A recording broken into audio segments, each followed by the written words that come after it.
Walang aral pa!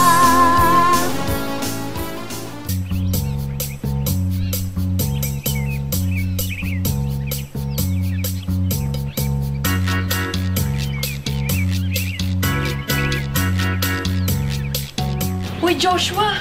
Ano ginagawa mo? Nagsasayang ka lang ng goma eh. Grabe ka naman, nagsasayang ka agad. Di ba pwedeng nag-e-enjoy na ako? Naglilibang lang naman ako sa pagpitik-pitik. Okay, fine. Eh di, naglilibang. Pero kaysa nagpipipitik ka dyan ng goma, eh magagamit mo pa yung goma na yan sa ibang paraan. Alin, itong lumban? Alam mo yun? Grabe naman kayo makareact. Oo naman, alam ko yun. Usok-usok kaya ngayon yan, yung lumbans. Lumbans? Ayos yun ah. Sinong vocalist nun? Lumbans? Patawa to si Jacob. Anong banda? Hindi banda yun. Lugar yun sa Quezon. Lumban, Quezon. Anong lumban? Baka lukban? Ay, nabago na ba? Hindi ako informed eh. Kayong dalawa ah. Sobra na kayo. Warning, last na yan. Last na yan ah. Tama na. Ay, naku naman. Hindi banda yung lumban at lalong hindi lugar sa Quezon. Nako, pakita mo na nga, Cherise. Ayan no, tignan mo. Ganyan yun. Kung paano yan gawin, panoorin nyo to. Narito na ang ma-arty project natin for today. Ang Rainbow Loom Ballpen Holder. Ito yung mga materials na kailangan natin. Rainbow Loom Pegboard, Rainbow Loom Crochet Hook, at Rainbow Loom Bands. Pwede kayong pumili ng any color combination na gusto nyo. Ayan, pwede na tayong magsimula.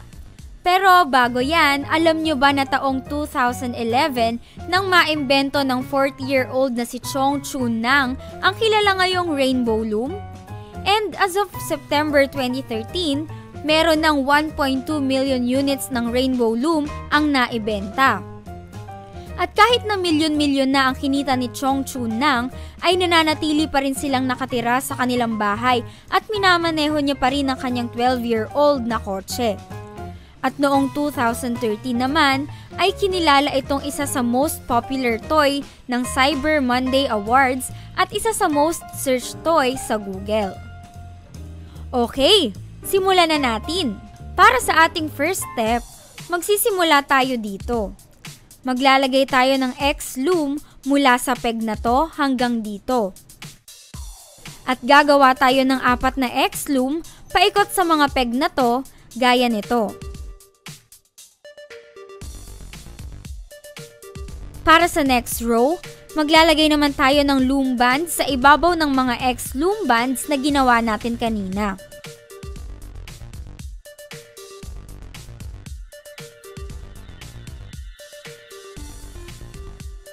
Makikita nyo na meron akong bottom row at top row. So, ang susunod natin gagawin ay kukunin natin yung mga nasa ilalim na loom at ilalagay natin sa ibabaw ng loom sa top row.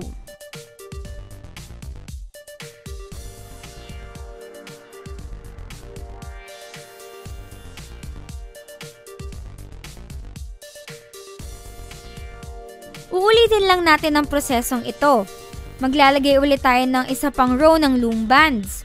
Kukunin ulit natin yung nasa ilalim na row at ilalagay natin sa ibabaw ng row na nasa itaas. Uulit-ulitin lang natin ang prosesong ito hanggang sa haba ng ballpen na gagamitin natin.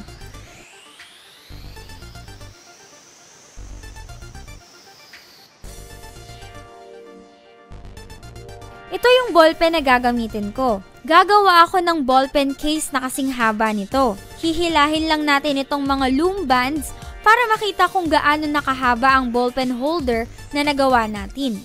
Para naman sa paglalak, makikita nyo sa peg na to, merong 2 bands. Kukunin natin yung nasa ilalim at ilalagay sa peg na nasa ibaba. Siguraduhin lang na sa loob ng loom band na to, dadaan yung hook para sigurado na nailak niya ang unang loom band. Sa peg na to, meron namang 3 looms. Kukunin natin yung loom na nasa pinakailalim at ilalagay naman sa peg na nasa kanan. At sa peg na to, kukunin din natin yung nasa ilalim at ilalagay sa itaas na peg, ganun din sa last peg.